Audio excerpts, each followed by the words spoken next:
Good morning বন্ধুরা, তোমরা সকলে কেমন আছো? আশা করছি ভীষণ ভালো আছো।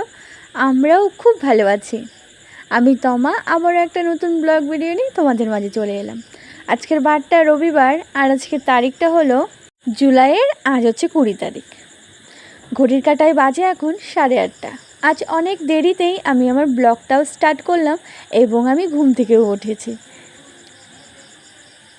আমি যেটা করে থাকি, প্রথমে বাসি নাইটিটা চেঞ্জ করে কাঁচা একটা কুর্তি পরে নিলাম।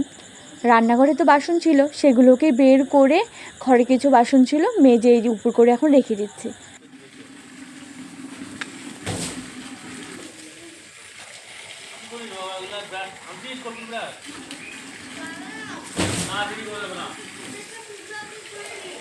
আমার একটা কাজ ছেলে কিন্তু করে দিল। কি বলো তো, এই যে টবগুলোতে জল জমেছিল সেই জলগুলো সব ফেলে দিল। তো বেশ ভালোই হলো। এর আগের দিন আমি করছিলাম, সেটাই দেখেছিল, তো আজ নিজেই করলো। এদিকে ব্রাশ হাতে নিয়ে এখন ব্রাশ করবে। তোমাদের দাদাভাই উঠে পড়েছে। আমি যেই কাজগুলো করছি, ওই একবার সমস্ত জামা কাপড়গুলো বাইরে দেওয়া, তারপরে আবার ঝিরিঝিরি বৃষ্টি হলেই সেগুলোকে আবার নিয়ে উঠিয়ে রাখা। তো এখন তো বেশ আকাশটা ভালোই আছে, আর তোমরা দেখতেই পাচ্ছ অনেকটা আলো, বেশ রৌদ্র উঠবে এরকমটা মনে হচ্ছে, তাই সব বাইরে বের করে দিলাম। এবার আমি ঘরটা মুছে নেব। রবিবারে সমস্ত কাজ কিন্তু সকালে 9:30টার মধ্যে কমপ্লিট করতে হয়। ঘর মোছার থেকে শুরু করে অন্যান্য দিন যেরকম সকালে প্রথমে বাসি কাজ সেরে বাসি ঘরের সামনেটা একটু মুছে নিয়ে এসে তারপরে রান্নাবান্না শুরু করি। কিন্তু রবিবারটা যদি সকালে এইসব যদি না করা হয় তাহলে কিন্তু আর সময় হবে না, কারণ দুপুরে সকালে রান্নাবান্না, দুপুরের বাজার চলে আসে, দুপুরের রান্নাবান্না এইসব করতে করতে অনেক দেরি হয়ে যায়। তাই তার মধ্যে বাইরে বৃষ্টি হচ্ছিল, আর সমস্ত বারান্দায় না ঘুম থেকে উঠে দেখি কেঁচোগুলো এখানে আছে।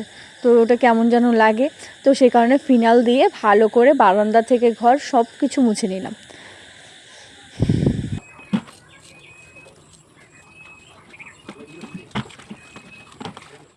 রাতে আমি কোনো কাজই করতে পারিনি। সন্ধ্যার থেকে তো বৃষ্টি শুরু হয়ে গেছিলো। রাতের খাওয়ার পর যে বাসনপত্র, বালতিতে জল নেওয়া, তো এই কাজগুলো রয়ে গেছিলো। সেই কাজগুলো আমি এখন করছি। আর কলপারে দেওর এসেছে, তো দেওর কথা বলছে। রান্নার বালতিতে মেজে এখন জল নিয়ে রাখবো।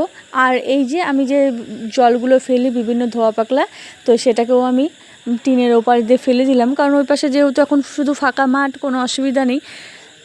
বালতি ভর্তি জল বারান্দায় রেখে দিলাম। আর ছেলে এই যে নৌকো বানিয়ে বললো, মা একটা ভাসিয়ে দাও। আমি বললাম বাস একটাই, আর কিন্তু আমি ভাসাতে দিব না, আর তুমি আর বানাবেও না। বললো আচ্ছা ঠিক আছে। এই বালতিটা এখন রেখে দেব। ঘরের সমস্ত কাজ কমপ্লিট হয়ে গেছে। কাজটা পরিষ্কার হতে এই সমস্ত জামা কাপড় মেলে দিলাম। এখন আবার এই যে দেখো, জলের দিকে তাকালে বুঝতেই পারছো ঝিরিঝিরি বৃষ্টি শুরু হয়ে গেছে। আবার এগুলোকে উঠিয়ে এক চালানো ভিতরে আবার রাখতে হবে। চলো আবার এই কাজগুলো করি।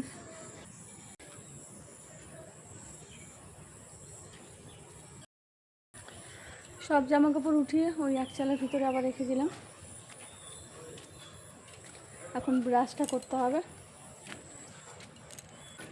ব্রাশ করতে যাওয়ার আগে বেড কভারটা ভিজিয়ে রাখবো, তাহলে ওইটা সার্ফের জলে ভিজতে থাকবে, পরে এক সময় কেচে মেলে দেবো।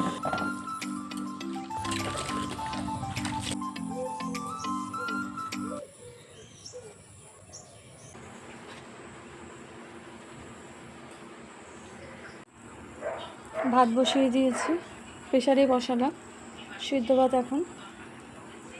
আর এখানে জল মারি।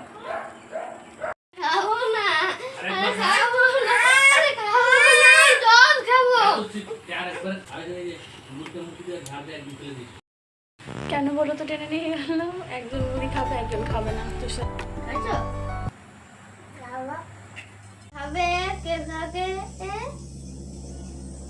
কে খাবে? কে খায় দাদা? তুমি?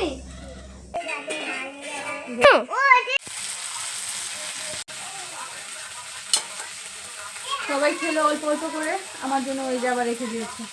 মানে দাদা ভাই অল্প মুড়ি দিয়ে গেল, বললো এত কিনে খেয়ে নাও এখন।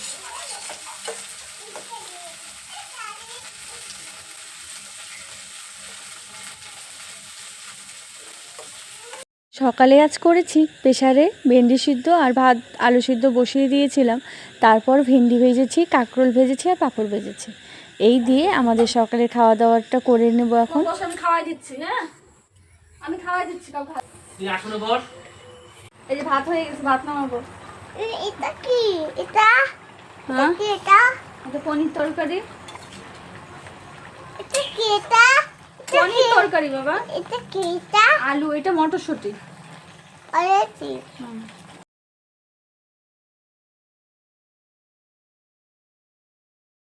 দিলাম না, হাঁড়িতেও জল আছে। ভাতটা উপর দিয়ে পনির তরকারিটা হয়ে গেছে, এটাকে আমি গাবলায় ঢেলে ঘরে নিয়ে রাখবো। রান্না মোটামুটি হওয়ার দিকেই।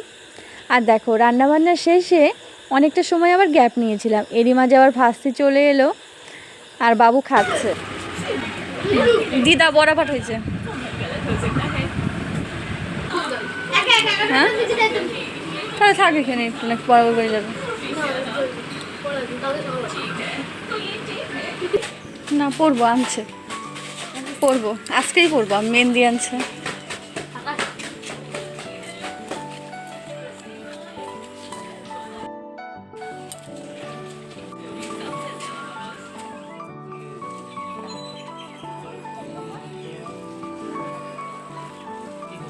মামার ভিডিও করি।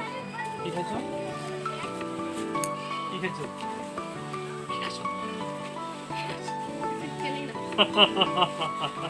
চেনে না বলে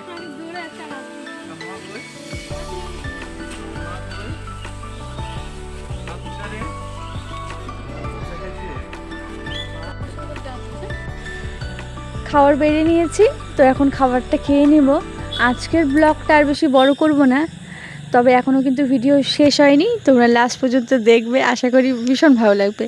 তো বরের থেকে আজকে একটু বায়না করেছিলাম যে মেহেন্দি পড়াতে হবে, তো কি কাণ্ড করেছিল সেটাই তোমাদের দাদা ভাই দেখো। আরে আগের দিকে চাপ দাও না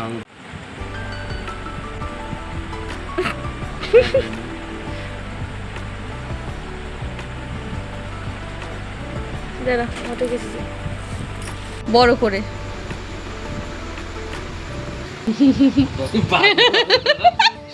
আমার কলম জিনিস এত টাকা কি নিয়ে